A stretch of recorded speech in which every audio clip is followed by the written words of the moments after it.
Coming to section 26, filing of case, institution of suits. ఇందాకే చెప్పాను కదా, ఇప్పుడు నేను ఆ 5 ఏవైతే కేసెస్ స్టేజెస్ చెప్పాను కదా, అవి ఏ సెక్షన్ కిందకి వస్తాయి, ఏమేమి చెప్తాయో చెప్తున్నాను. అండ్ అందులో నేను ఒకటి 2 టైమ్స్ రాశాను.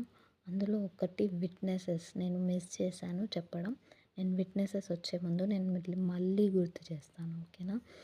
సో సెక్షన్ 26 ఏం చెప్తుందో చూద్దాం. Filing of case, institution of suits అంటే కేసు దాఖలు, దావా వేయడం ఎలానో చూద్దాం.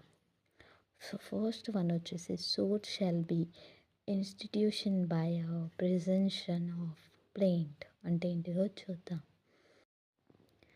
దావా దాఖలు చేయడం ద్వారా దావాను ఏర్పాటు చేయాలి అని ఫస్ట్ వన్ చెప్తుంది.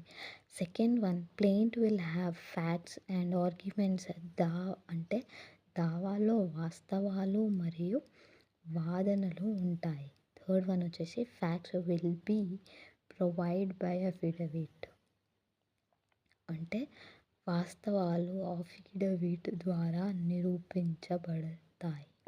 సో రిలేటెడ్ ఆర్డర్స్ అంటే ఆర్డర్ 6, ఆర్డర్ 4, ఆర్డర్ 7, ఆర్డర్ 19 సంబంధిత ఆర్డర్. అంటే మనం సెక్షన్ 26తో పాటు ఈ ఆర్డర్స్ చదవాలి అనేసి.